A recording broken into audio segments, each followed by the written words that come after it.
So పత్తి సుబ్బరాయుడు గారు, చాలా మందికి జంతువులు అంటే ఒక పిచ్చి ప్రేమ ఉంటది అనమాట. వాటికి ఏమన్నా అవుతే తట్టుకోలేరు చూసి. అలాగే పక్షులకు కూడా మామూలుగా మనము చిన్నపిల్లలు ఎక్కువగా అయితే చూస్తుంటాం. కొంతమంది పెద్దవాళ్ళు కూడా యానిమల్ ప్రొటెక్షన్స్ అని, బర్డ్ ప్రొటెక్షన్స్ అని చెప్పేసి పెడుతూ ఉంటారు, డబ్బులున్న వాళ్ళు బాగా. మిడిల్ క్లాస్ వాళ్ళు అయితే వాళ్ళ ఇంటి పైకప్పు పైననో వాళ్ళ పొలంలోనో ఇలా చేస్తారు. మీ గురించి నేను ఒకసారి విన్నాను, మీ ఊర్లో కూడా మీరు ఏదో ఇలాంటి ఒక మంచి కార్యక్రమం చేశారని అప్పట్లో నేను విన్నాను. మీకు అసలు ఆ ఐడియా ఎలా వచ్చింది? అంటే చిన్నప్పటి నుంచే మీకు అలా పక్షుల్ని ప్రేమించే తత్వం ఉందా, లేకపోతే మధ్యలో ఎవరినైనా చూసి మీరు అలా చేశారా? అసలు ఏంటి కొంచెం క్లుప్తంగా చెప్పండి. చిన్నప్పుడు నేను మా చాలా దిక్కు కాటవలు ఉంటాయి కదా, కాటవలు గోవులు పచ్చులు పెట్టిన వాటి అన్నిటిని ఎత్తుక్కుంటా చూసేవాడిని. నాకు ఒక పిచ్చి ఇప్పుడు అంటారు ఉంది. చిన్నప్పుడు ఆ గోళ్ళు పచ్చులు అంతా ఎతికేవాడు చూసేవాడని. మా ఊర్లో వ్యవసాయ పొలంలో ఒక తూరి ఉల్లిపాయలు పైరు నాటుతుంటే ఆడ ఒక చిన్న పెట్ట 2 గుడ్లు పెట్టుండింది. అది వాళ్ళు కొట్టేసి తీసేసాడు భూమి మీద మట్టి పెళ్ళల్లో. నేను ఆ మట్టి పిల్లల గడ్డను ఏడ్చి కింద పడి ఏడ్చి దాన్ని పాడు చేయకుండా చేపించేసి ఆ స్థలం ఎత్తి పెట్టేసి వదిలేసి లాస్ట్కు మా వాళ్ళు వదిలేశారు దాన్ని. అందరం వదిలేసి పక్కన పెడలు చేసి నీళ్లు పెట్టుకుని అంటే పక్కనంతా దున్నేశారు, దూరం స్థలం వదిలేసి అది చూసి మళ్ళీ తర్వాత పిల్లలు అయిన తర్వాత ఆ చిన్న పిల్లలు పోయిన రోజు చూసుకునేది, చూసుకుంటా చీలకాడికి పోయి చూసుకునేది, సంతోషపడేవాడిని. అలా చూసేవాడిని. నాకు ఇప్పుడు ఏమైందంటే చిన్న చిన్న పిట్టలు, మున్నగ పిట్టలు, గంగెద్దలు అని అవి చాలా చాలా పిట్టలు ఉన్నాయి. ఎర్రటి పిట్టలు, జుట్టు తెల్ల, మెడకాడ ఎరుపుగా, తోక్కాడ బ్లూగా, చాలా రకాల పిట్టలు ఉన్నాయి చాలాల్లో. అవన్నీ కనపడడం కరెక్టే. కారణం ఏంటంటే ఈ మధ్య చాలా మంది చనిపోతున్నారు చూసినా, గడ్డి మంది తాగి కూడా. ఇది కూడా మనము మొన్న ఈ మధ్య అలాంటి ఎన్ని క్రిమిసంహారిక మందులన్నీ వాడి ఈ గడ్డి తిని పిచ్చుకలు ఇవన్నీ కూడా చాలా చనిపోయాయి. అంటే ఆ గడ్డి మందుకు వాడిన మందు వల్లనే ఈ పిచ్చుకలు చనిపోతున్నాయి. ఇవి ఇప్పుడు వాళ్ళు గడ్డి మొలచకూడదని స్ప్రే చేస్తారు. ఆ కింద గడ్డి ఇదంతా మీద గిన్నెల మీద వాళ్తుంది. వాళ్ళు కేవలం ఆ చెట్టు వరకు గడ్డి పడకుండా చూస్తారు, పక్కన స్ప్రే అవుతాయి. పక్కన గడ్డి మీద గడ్డి గింజలు ఉంటాయి. మరుసటి రోజు రెండో రోజు ఈ పిచ్చుకలు ఆ గడ్డి గింజలు తింటాయి. అవి తింటాయి, చచ్చిపోతాయి. సో ఇది ఈ విధంగా చాలా ఎఫెక్ట్. ఎందుకంటే ఈ పిచ్చుకలు అనేటి క్రిమి సంహారిక ఈగలను తింటాయి. మొసరీగలు లాంటి మేలు చేసే వాటిని వాడి జోలికి పోవు. ఈ మందులు పిచ్చికారి చేయడం వల్ల ఈ మంచి చెడు చేసేడు, కీడు చేసేడు అని మొత్తం కీడు చేసేట సాగు. ఈ మంచి చేసే యొక్క ఈగులన్నీ చనిపోతున్నాయి, పిచ్చుకలు చనిపోతున్నాయి. పిచ్చుకలు అంటే చిన్న విషయం. చైనాలో ఒక విషయం చేసిన పిచ్చుకలను లేఖనం చేశాడు, తర్వాత వాళ్ళ పంటల సర్వనాశనం. ఆ పిచ్చుకలు తీసుకొస్తే మళ్ళీ వాళ్ళ పంటలు అభివృద్ధి అయినాయి. చైనాలో అలాంటిది మన దేశంలో కూడా పిచ్చుకలు మనం పోగొట్టుకున్నాం, చాలా ఇప్పుడు లేవు. అందుకని నేను ఏం చేసింటే 27,000 రూపాయలు ఇచ్చేసి ఒక 1200 ఎంతో 27,000 ఈ ఫీడర్లు తెప్పి ఇంకా కొన్ని 7-8 దీంట్లో ఉన్నాయి. ఆ రోజు 27,000 రూపాయలు ఎంతో ఈ ఆన్లైన్ ఆర్డర్ ద్వారా మహేష్ ఇంట్లో ఊర్లో ఇంకో పిల్లకి ఆన్లైన్లో తెప్పించాం. ఆ ఫీడర్లు నేనేమనుకుంటున్నానంటే ఈ పిచ్చుకలను అభివృద్ధి చేయాలా తిరిగి, అంటే వాళ్ళకి దాంట్లో ఆహారం నీరు మీరు కల్పించాలి. అంటే ఈ ఎండలకాలం ఆ పిల్లకాయలు కూడా కొంతమంది అడిగారు నన్ను ఏదన్నా ఏమి లేదు. నేను మాటల సందర్భంలో ఆ క్వశ్చన్ వచ్చినప్పుడు జ్ఞాపం చేస్తే దీనికి వీళ్ళు చేయాలనుకుంటున్నాను. నేను ఇక్కడ చూశాను, ఇక్కడ తీసి పంపిస్తాను, ఏంది ఇక్కడే ఉండాలి అని. ఇక్కడ ఉన్నాయి కదా బర్డ్ పావురాలకి పెడుతున్నాయి కదా అని చూసి కొన్ని ఇక్కడి నుంచి అయినా కార్గో చేసి పంపిస్తామా అని ఆలోచన చేశాను. అక్కడే ఉండాలి కదా చెప్పారు వాళ్ళు. ఎగ్జాంపుల్ అన్ని పంపించారు, పిక్చర్లు అని పంపించారు. కొందామని చెప్పి అక్కడే కొన్నాం. కొనిన తర్వాత కొద్ది రోజులకు ఒక దేవాలయం దగ్గర ఒకటి పెట్టాము, ఇంకోసారి ఆడ పెట్టారు. ఎన్ని పిచ్చుకలు వచ్చాయంటే కనీసం ఒక 200, 300, 400 పిచ్చుకలు కనిపిస్తాను ఒకసారి. వాటికి మేత కావాలంటే ఒక 6 నెలల వరకు మేత అన్ని కూడా తెచ్చిపెట్టాం. ఎవరికి ఏమో తెలియస్తో ఏమి విషయం జరిగిందో నాకు తెలియదు. కానీ మళ్ళీ ఏమైనా అంటే అన్ని కోతులు పగలగొట్టేసాయన్నారు. కోతులు పగలగొట్టేసాయంట. కోతులు ఎలా పగలగొట్టేసాయి? అదే నాకు అర్థం కాల. కోతులు పాల్గొట్టేసారన్నారంటే ఎందుకు పాల్గొడతాయి కోతులు ఏమిటి అనేది పిచ్చుకలు బాగుతాయి. పిచ్చుకలు ఊళ్ళో కల భలే సంతోషంగా ఉన్నదని చెప్పి ఫోటోలు వీడియోలు పెట్టారు. ఆ వీడియోలు ఫోటోలు నా దగ్గర ఉన్నాయి ఎక్కడో ఆ డిస్క్రిప్షన్. కానీ అంత సంతోషంగా నాకు కూడా కుదిరిన తర్వాత అన్ని పాల్గొడేది. కోతి పాల్గొడితే ఏదో ఒక దాన్ని దొల్లిస్తుంది చేస్తుంది, దాన్ని పాల్గొట్టేంత పరిస్థితి నాకు ఉండదు. ఎన్ని ఉన్నాయి? 7-8 కట్టాము ఊర్లో. అన్ని పాల్గొట్టేసారు. అన్ని పాల్గొట్టేసారు. లేవు ఒకటి కూడా లేవు. ఇప్పుడు చూడడానికి లేవు.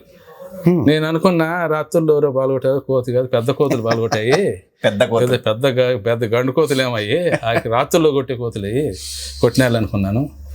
మనం ఏం చేస్తాము, మనం మంచి మార్గం చేయడం వాళ్ళు చేత అది పాపం పుణ్యం వాళ్ళు పొడగొట్టుంటారు. అని ఈ పిచ్చుకలు జంతువులు ప్రేమికులు అంటారు. ఒక విషయం గుర్తొచ్చింది. అమ్మ మేడం గారు రేణు దేశాయ్ గారు, ఆమె దేవత. నా దృష్టిలో ఆమె దేవత. ఆమె భాష రాకుండా కొంచెం ఇంత తడబడతా మాడతాను తెలిసిందే. ఏదో క్వశ్చన్లు వేస్తున్నారు వీళ్ళు కొంతమంది విలేకరులు. నిజంగా నాకు చాలా బాధాకరం అనిపించింది. ఆ మహాతల్లి చేత నాకు ఏదైనా అవకాశం చిక్కితే నేను ఈ ప్రొడక్షన్ ఆఫ్ బ్యూటిఫుల్ బర్డ్స్ అని నేను బ్యానర్ గా చేస్తున్నాను, పెట్టున్నాను. దాన్ని రిలీజ్ చేసి కట్టిన ఆ రోజులన్నీ ఒక చిన్న కార్యక్రమం చేశాను నేను. ఈసారి ఆ మహాతల్లి లాంటి పడితే ఎక్కడైనా సరే ఈ ప్రొడక్షన్ ఆఫ్ బ్యూటిఫుల్ బర్డ్స్ అని ఆమె చేత కూడా చేయాలనిపిస్తుంది. సూపర్ సార్, మీరు సక్సెస్ అవ్వాలని మేము కూడా మనస్ఫూర్తిగా కోరుకుంటున్నాం. ఆమె ఆ జంతువుల గురించి ఒక తపన పెడుతుంది, ఆమెకి సపోర్ట్ చేయకుండా. ఇప్పుడు కుక్కలు అనేది చాలా చీప్గా చూస్తున్నారు కొంతమంది. మనం మానవులు ఈ భూలోకంలో మానవులు ఉన్నాం. మనలో కుక్కలు, ఎద్దులు, ఆవులు, బర్రెలు, ఈ జంతువులన్నీ కూడా మనలో అవి భాగస్వామి. నీకెంత హక్కు ఉందో వాటికి అంత హక్కు ఉంది. అవి నోరు లేని జీవాలు కావచ్చు. ఇవన్నీ పిచ్చుకలు, బర్డ్స్, ఇవన్నీ మన మానవుల జీవితాల్లో అవి భాగస్వాములు. నీకు తెలుసు కదా, ఆవులు పాలు లేని మనం బతామా? అవి వ్యవసాయం చేసి ఇప్పుడంటే ఏదో పరికరాలు వచ్చినాయి, కానీ జస్ట్ అవి అనేది ఉండాలి వ్యవసాయానికి. కొన్ని అవి ఇప్పటికీ కూడా ఉండాలి. నాకు ఎద్దులు బండి కొనాలి, ఇంటికాడ పెట్టుకోవాలనుకుంటున్నా. నాకు ఇంటికాడ ఎద్దులు బండి అంటే నాకు బండి మీద కూర్చొని భలే సరదా. పోవాలంటే అడికన్నా ఎవరు అనుకుంటున్నారు. కానీ గతంలో పూర్వకాలం మనం ఎలక్ట్రిక్ లేవు, ఆయిల్ మిషన్ లేవు, ఈ కపిలు వేసి ఎద్దులతో నీళ్లు తోడి వ్యవసాయం చేసి బతికిన దేశం మంది. మన వ్యవసాయంగా బతికి వ్యవసాయం మీద ఆధారపడిన దేశం భారతదేశం. వ్యవసాయదార దేశం మంది. దాంట్లో అప్పుడు వాటితోనే మనం ఉపయోగించి బతికాం. మనం ఈరోజు అంత తేలిగ్గా తీసేస్తే అట్లా, కుక్కలను చాలా చీప్గా తీసేట్లా. అంటే కొన్ని వీధి కుక్కల వల్ల పిల్లలు చనిపోయారు సార్. కొన్ని వీధి కుక్కలు ఉంటే అవి ఏ కక్కు ఉన్నదో అది గమనించుకొని దాన్ని పట్టుకోవాలి. దాన్ని చంపడాల్సిన అవసరం లే. ఆ పిచ్చి కుక్కలు పడి 2 రోజులు 10 రోజులు కట్టేసి అన్నం వేయి, 11 రోజులు ఎట్లా చచ్చిపోతుంది. కుక్క 8 రోజులు బతకదు. పిచ్చి పట్టిన కుక్క కొంత రోజులు చనిపోతుంది.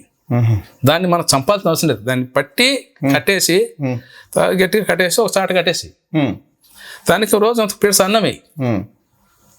అన్నం వేయకపోతే 2-3 రోజులు చచ్చిపోతుంది. 10 రోజులు అన్నం వేస్తుండు, ఆటోమేటిక్గా ఆ పిచ్చి ముదిరిపోయి అది మామూలుగా చనిపోతుంది. దాన్ని నువ్వు ప్రత్యేకించి చంపాల్సిన అవసరం లేదు, చనిపోతుంది. మిగతా కుక్కలను చంపాల్సిన అవసరం లేదు. ఇది తెలుసుకోలేక ఆమె పాపం తపన పడిపోతుంది. ఆమెను ఏదేదో మాట్లాడుతున్నారు, చాలా తప్పు. ఆమె వీడియోలుగా నేను షేర్ చేస్తుండా.